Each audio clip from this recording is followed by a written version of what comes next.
News. మధ్య ప్రాచ్యంలో ఉద్రిక్తతలు రోజు రోజుకి కూడా తీవ్రతరమవుతూ ఉన్నాయి. అటు ఇజ్రాయెల్ ఇరాన్ కి సంబంధించిన నటాంజ్ పై దాడి చేయడంతో ప్రతీకారంగా కూడా ఇరాన్ ఇజ్రాయెల్ పై విరుచుకుపడుతోంది. ఇజ్రాయెల్ కు సంబంధించి ఏవైతే అణు కేంద్రం ఉందో దాన్ని టార్గెట్ గా చేసుకుని ఇరాన్ మిసైళ్లతోటి విరుచుకుపడుతున్న సిచ్యువేషన్ నెలకొంది. వరుసగా రెండో రోజు క్షిపణులతో అటాక్ చేస్తుంది ఇరాన్.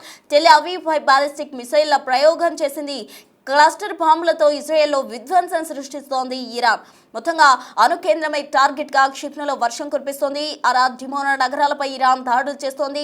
నటాంజ్పై కేంద్రంపై దాడికి ప్రతీకారంగా ఈ విధంగా చేస్తోంది. అయితే ఇజ్రాయెల్ ఎయిర్ డిఫెన్స్ వాటిని అడ్డుకోలేకపోతున్నట్టు కూడా సమాచారం. మొత్తంగా ఇజ్రాయెల్ కు సంబంధించిన ప్రధాని నెతన్యాహు దీనికి సంబంధించి వివరణ ఇవ్వాలంటూ కూడా ఆదేశాలు జారీ చేశారు. ఎందుకంటే ఎందుకు ఎయిర్ డిఫెన్స్ సిస్టమ్ వీటిని అడ్డుకోవడంలో విఫలమయ్యాయి, అసలు ఏవైతే క్షిపణులు వస్తున్నాయో వాటిని డిఫెండ్ చేయడంలో ఎందుకు వైఫల్యం చెందారు అన్నదానికి సంబంధించి ఆదేశాలు జారీ చేశారు. నివేదిక ఇవ్వాలంటూ కూడా మొత్తంగా ఇజ్రాయెల్ టార్గెట్ గా ఇరాన్ దాడులు చేస్తున్న క్రమంలో ఇది అటు ఇజ్రాయెల్ ప్రధాని నెతన్యాహుకి భారీ షాక్ అనే చెప్పాలి. ఎందుకంటే ఎయిర్ డిఫెన్స్ సిస్టమ్ వాటిని అడ్డుకోవడంలో వైఫల్యం చెందడంతో ఆయన భారీ షాక్ గురయ్యారని చెప్పాలి. అరాద్, డిమోనా నగరాలపై ఇరాన్ దాడులు చేస్తుంది. క్లస్టర్ బాంబులతో ఇజ్రాయెల్ పై విధ్వంసం సృష్టిస్తోంది ఇరాన్. టెల్ అవీవ్ పై బాలిస్టిక్ మిసైల్ ప్రయోగం చేస్తోంది. అణు కేంద్రాలే లక్ష్యంగా ఇరాన్ దాడులకు తెగబడుతున్న నేపథ్యంలో అక్కడ అణు కేంద్ర సమీపంలో ఉన్న భవనాలపై కూడా మిసైళ్లు దూసుకు వెళ్లడం, అక్కడ చాలా మంది కూడా గాయాలు పాలవ్వడం చోటు చేసుకుంది. అయితే వరుసగా రెండో రోజు కూడా దాడులు కంటిన్యూ చేస్తూ ఉంది ఇరాన్. అయితే ప్రజెంట్ అరబ్ డిమోనా నగరాలపై ఇరాన్ దాడులు చేస్తూ ఉంది. నతాంజ్ అణు కేంద్రంపై దాడికి ప్రతీకారంగా ఈ దాడులు వరుసగా కూడా జరుపుతూ ఉంది ఇరాన్. మరి క్లస్టర్ బాంబులతో ఇజ్రాయెల్ విధ్వంసం సృష్టిస్తున్న నేపథ్యంలో ఇజ్రాయెల్ ఏ విధంగా డిఫెండ్ చేస్తోంది, నిన్న జరిగిన దాడులకు సంబంధించి డిఫెండ్ చేయడంలో వైఫల్యం చెందారు, ఇప్పుడు ఏ విధంగా డిఫెండ్ చేయబోతున్నారు, ఎలా ఉండబోతుంది అన్న దానికి సంబంధించి తాజా అప్డేట్స్ మా ప్రతినిధి శివ ఢిల్లీ నుంచి అందించేందుకు సిద్ధంగా ఉన్నారు. శివ, చెప్పండి, మొత్తంగా రెండో రోజు వరుసగా దాడులను చేస్తూ ఉంది ఇరాన్. ఇజ్రాయెల్ పై ప్రతీకారంగా కూడా ఈ దాడులు కంటిన్యూ చేస్తోంది. అణు కేంద్రాన్ని ధ్వంసం చేయడమే లక్ష్యంగా దాడులకు తెగబడుతోంది ఇరాన్. ఎలా ఉండబోతున్నాయి ప్రపంచ దేశాల్లో పరిణామాలు? ఈ పశ్చిమాసియా దేశాల యుద్ధం అనేది కొనసాగుతుంది. ఇజ్రాయెల్ టార్గెట్ గా ఇరాన్ దాడులు కొనసాగిస్తుంది. ఇక వరుసగా రెండో రోజు కూడా క్షిపణులతో అటాక్ చేస్తూనే ఉంది. టెల్ అవీవ్ పై బాలిస్టిక్ మిసైళ్ల ప్రయోగం చేస్తోంది ఇరాన్. ఇక క్లస్టర్ బాంబులతో ఇజ్రాయెల్లో విధ్వంసం సృష్టించేందుకు ప్రయత్నాలు చేస్తుంది. దానిలో భాగంగానే వరుసగా దాడులతో విరుచుకుపడుతోంది. ఇప్పటికే అణు కేంద్రమే టార్గెట్ గా క్షిపణుల వర్షం కురిపిస్తోంది. అరాద్, డిమోనా నగరాలపై ఇరాన్ దాడులు అనేవి కొనసాగుతున్నాయి. నతాంజ్ అణు కేంద్రంపై దాడికి ప్రతీకారం తీర్చుకునేందుకే ఈ దాడులు చేస్తున్నట్లుగా తెలుస్తోంది. అదే ఈ దాడులను ఇజ్రాయెల్ డిఫెన్స్ ఐడిఎఫ్ ఎక్కడ కూడా అడ్డుకోలేకపోయిందంటూ కూడా ఇరాన్ చెబుతోంది. మరోవైపు ఇజ్రాయెల్ కూడా ఇరాన్ పైన దాడులు చేస్తూనే ఉంది.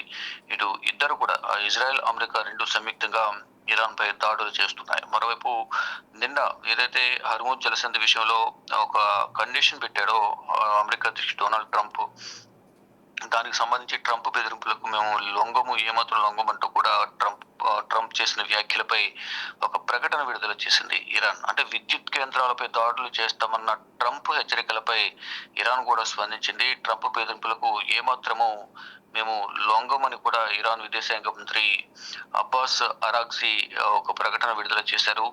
తమ విద్యుత్ కేంద్రాలపై దాడులు చేస్తే హర్మూజ్ ను తెరిచేది లేదు, కంప్లీట్ గా మూసేస్తామనేది కూడా ఒక హెచ్చరికను కూడా పంపించారు. అంటే పవర్ ప్లాంట్లని లక్ష్యంగా చేసుకుంటే హర్మూజ్ ను పూర్తిగా మూసేస్తామంటూ కూడా వారు హెచ్చరికలు జారీ చేశారు. ఇజ్రాయెల్లోని విద్యుత్ కేంద్రాల లక్ష్యంగా మేము కూడా దాడులు చేస్తామనేది ఇరాన్ ప్రతిగా హెచ్చరికలు జారీ చేసింది.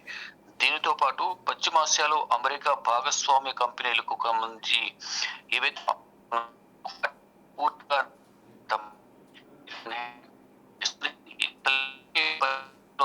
సహాయం చేస్తున్న దేశాల్లో ఉన్న ఆస్తులు ఏవైతే ఉన్నాయో అమెరికా ఎంబసీలకు సంబంధించి కానీ వారు వైమానిక స్థావరాలు ఏవైతే ఎయిర్ బేస్లను వినియోగించుకుంటున్నారో అక్కడ అమెరికాకు సంబంధించిన యుద్ధ సామాగ్రి అక్కడంతా కూడా స్టోరేజ్ పెట్టుకుని ఉంటారు. కాబట్టి అటువంటి ప్రాంతాలపై ఇప్పటికే ఇరాన్ దాడులు చేస్తూ ఉంది. కానీ ఒకవైపు ట్రంప్ డెడ్ లైన్ విధించి ఈ హర్మూజ్ జలసంధిని తెరవకపోతే 48 గంటల టైం ఇస్తున్నాం, లేని పక్షంలో ఈ ఇరాన్ ఈ విద్యుత్ కేంద్రాలను దాడి చేస్తాము వాటిని లక్ష్యంగా చేసుకుని అనేది కూడా ట్రంప్ హెచ్చరికలు జారీ చేసిన నేపథ్యంలో మేము ట్రంప్ బెదిరింపులకు మేము భయపడము, ఎటువంటి లొంగుబాటు ఉండదు, ప్రతిగా మేమే దాడులు చేస్తాము అనేది ప్రధానంగా ఇరాన్ హెచ్చరికలు జారీ చేస్తున్నారు. ఇప్పుడు ప్రదేశం చూసుకుంటే కనుక ఇంకా దాడులు అనేవి ఒక దేశంపై మరో దేశం దాడులు చేసుకుంటూ ఉన్నాయి, కానీ ప్రతి సవాళ్ళు కూడా చేసుకుంటూ ఉన్నారు. Prasuna. Right Shiva, thank you.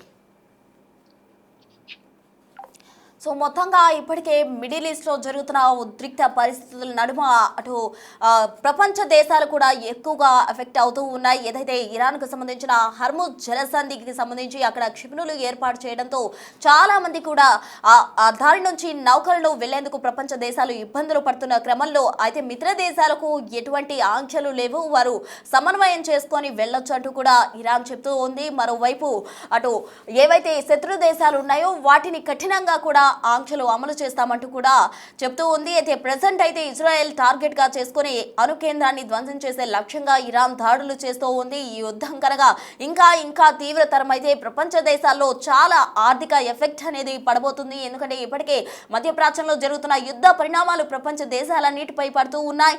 ఇప్పటికే చాలా మంది పెట్రోల్ ధరల్లో హైక్ రావడంతో చాలా చోట్ల కూడా పెట్రోల్ లేక ఇబ్బందులు పడుతున్నారు. మరోవైపు గ్యాస్ కొరతతో ఇబ్బందులు ఎదుర్కొంటున్నారు. మన తెలుగు రాష్ట్రాల్లో కూడా గ్యాస్ కొరత అనేది వెలుగు చూస్తూ ఉంది. అంటే మధ్యప్రాచ్యంలో జరుగుతున్న యుద్ధ ప్రభావం అనేది ప్రపంచ దేశాలపై ఎంతటి ఎఫెక్ట్ పడుతుందో మనం అర్థం చేసుకోవచ్చు. అటు అరబ్ దేశాలు కూడా ఇరాన్ తీరుపై అసహనం వ్యక్తం చేస్తున్నాయి.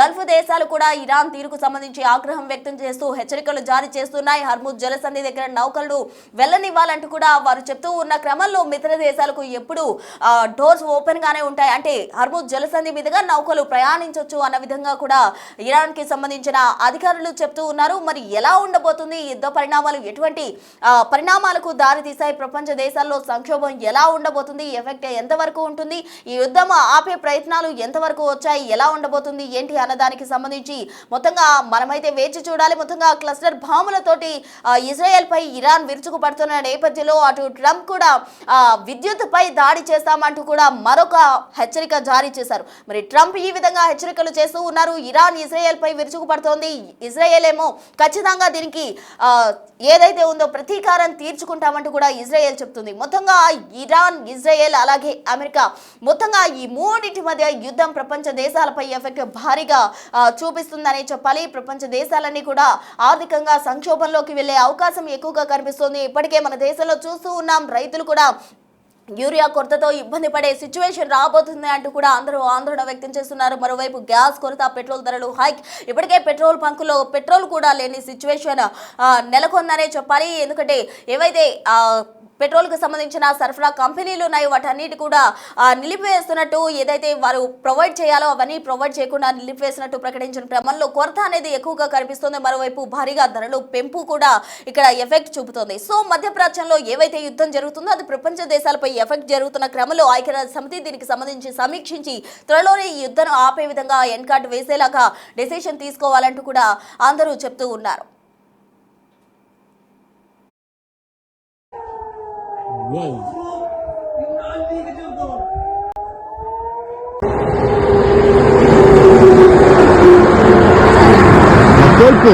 يو مصري يبقى فينا شو